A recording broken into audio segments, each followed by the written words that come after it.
अस्सलाम वालेकुम and good morning to you all. और बहुत बहुत उम्मीद करते हैं कि आपकी सुबह का आगाज़ अच्छा हुआ होगा।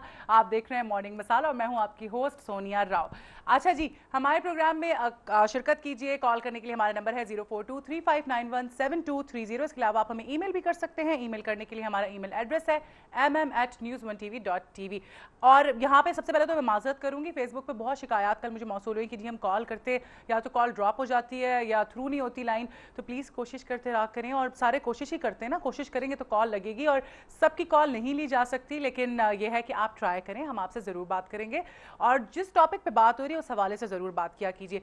अच्छा जी, थॉट ऑफ द डे की बात करते हैं। कल एक्चुअली डिस्कशन हो रहा था फ्रेंड्स के दरमियान, तो हमने कहा कि हम आज उसके हवाले से बात करें। वो इस तरह से है कि किरदार की खूबसूरती ज़ाहिर से नहीं बातिन से होती है। जी हाँ, बिल्कुल इसी तरह से कल इस पर बड़ी डिबेट चल रही थी फ्रेंड्स के बीच में। कुछ लोग होते हैं जो सिर्फ शक्ल सूरत के पीछे जाते हैं, लेकिन मेरा ये मानना है, और मुझे जब तक कोई इंसान अच्छा नहीं लगता, जब तक वो मुझे समझ ना आ जाए। खूबसूरत मुझे उस वक्त लगना शुरू होता है जब मुझे उसकी बातें, आदतें अच्छी लगती हैं, और होना भी बिल्कुल ऐसे चाहिए, बिकॉज सिर्फ शक्ल सूरत में कुछ नहीं रखा।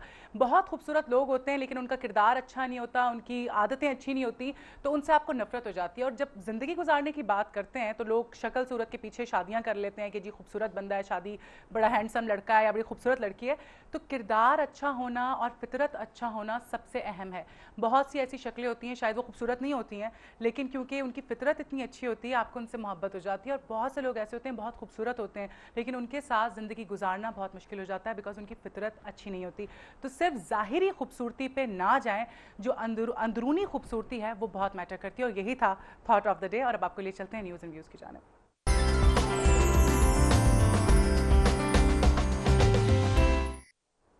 जी, न्यूज़ एंड व्यूज़ में खुशामदीद। न्यूज़ एंड व्यूज़ में जो है हम बात करेंगे जो भी अहम इशूज़ चल रहे हैं उस हवाले से। लेकिन सबसे पहले मैं आप लोगों के साथ शेयर करती चलूँ जो हेडलाइंस हैं वो। तो जी, हेडलाइंस कुछ इस तरह से हैं कि वज़ीर आज़म साहब जो हैं सैयद यूसुफ रज़ा गिलानी साहब, उनका ये कहना है कि अगर बदउनवान वज़रा को निकाल दूँ तो काबीना में किसको रखूँ।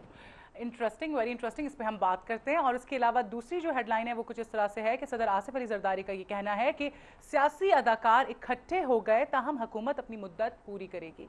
जी हाँ, और नवाज हुकूमत का तख्ता उल्टे हुए आज 11 बरस हो चुके हैं, और 12 अक्टूबर 1999 को उस वक्त के army chief general Pervez Musharraf ने नवाज शरीफ की मुंतखब हुकूमत का तख्ता उल्टा था। जी हाँ, और मुस्लिम लीग नून ने परवेज़ मुशर्रफ के खिलाफ चार्ज शीट जारी कर दी है। चार्ज शीट में मुशर्रफ के खिलाफ 16 इल्ज़ामात और हुकूमत से 7 मुतालबात किए गए हैं। और फ़लस्तीनी अथॉरिटी ने इसराइल को यहूदी रियासत के तौर पर तस्लीम करने के बदले यहूदी बस्तियों की तामीर मुंजमद करने की इसराइली पेशकश मुस्तरद कर दी है। हमारे साथ इस वक्त मौजूद हैं इरशाद आरिफ साहब, किसी भी तारुफ के मोहताज नहीं है, सीनियर जर्नलिस्ट हैं और हमारे प्रोग्राम में आते रहते हैं। अस्सलाम वालेकुम, कैसे मिजाज है आपके? खैरियत से? अच्छा सर, बहुत सारे मज़े मज़े के बयानात हैं। सबसे पहले आगाज़ करते हैं वज़ीर आज़म के बयान के हवाले से। उनका ये कहना है कि अगर बदउनवान वज़रा को निकाल दूँ तो काबीना में किसको रखूँ। इस पर ज़रा तबसरा करें। बहुत ही दिलचस्प है। हम तो ये समझते हैं कि पीपल्स पार्टी में काफ़ी ईमानदार लोग भी मौजूद हैं और पीपल्स पार्टी के इत्तेहादियों में भी दयानतदार लोग मौजूद हैं। मसलन रज़ा रब्बानी साहब हैं, ये काबीना के रुकन हैं, शाह महमूद कुरैशी साहब हैं। तो हम तो आज तक इस खुशफहमी का शिकार थे कि पीपल्स पार्टी के पास दयानतदार लोग हैं। अब गिलानी साहब ये कह रहे हैं कि हमारे पास तो कोई दयानतदार है ही नहीं, तो बड़ी अफसोसनाक है ये। असल में पीपल्स पार्टी वालों को सोचना चाहिए कि उनकी शोहरत क्या हो गई है कि उनका अपना प्राइम मिनिस्टर भी परेशान है कि अब मैं दयानतदार कहाँ से लाऊं। तो एक मुआशरा जो जिसकी क़यादत बदयानत लोगों के हाथ में होगी, अब ये महसूस होता है कि एनआरओ का दिफा क्यों किया जा रहा है, इतना ज़्यादा परेशानी क्यों है, और अदालतों के ख़िलाफ़ ये जो कुछ हो रहा है, डिलेइंग टैक्टिक्स हैं, उसकी वजह क्या है।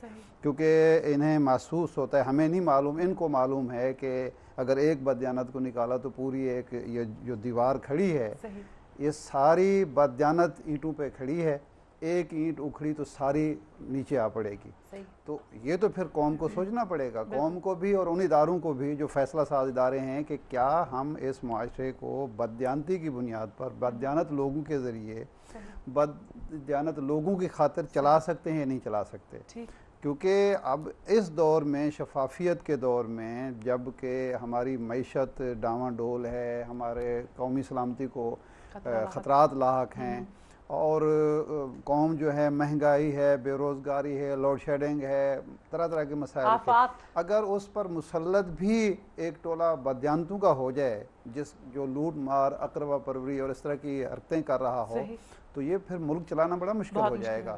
तो ये तो बहुत बड़ी चार्जशीट है जो गिलानी साहब ने अपने ऊपर, अपने साथियों पर, अपनी पार्टी पर आयद की है। उसके बाद तो फिर मेरा ख्याल है कोई शख्स भी ये नहीं कह सकता कि अगर अदालतें कोई फैसले करती हैं तो वो कोई तासुब पर मबनी होंगी या बदयांती पर मबनी होंगी।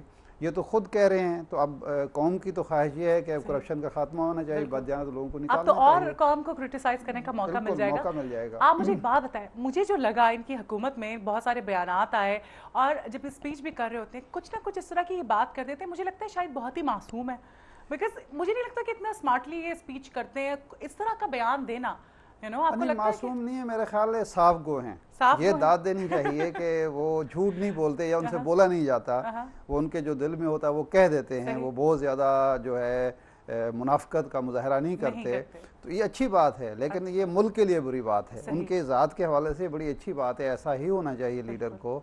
लेकिन अब इस कौम के बारे में या इस कौम की मुंतखब क़यादत के बारे में ये कहना कि यहाँ से दयानतदार लोग कहाँ से आएंगे, तो ये बहुत अफसोसनाक। अब इसके बाद अगर अमेरिका, यूरोपीय यूनियन और आलमी इदारे ये कह रहे हैं कि हम आपको इमदाद नहीं देते, आपको कर्जे नहीं देते, आपको किसी किस्म की ग्रांट्स नहीं देते, तो वो हक बजानिब हैं। बदयानत लोगों को कौन देता है? उनका ऐसा स्टेटमेंट आ गया, फिर तो उनको मौका मिल जाएगा। वो तो उनको बेहतरीन मौका मिल गया जो आप खुद कह रहे हैं कि हमारे पास कोई दयानतदार लोग नहीं है। तो अब आप अपना पैसा जो अपने टैक्स पेयर्स का जो पैसा है मेहनत से कमाया हुआ, वो आपके हवाले कर दें और आपको गुलछरू में उड़ा दें।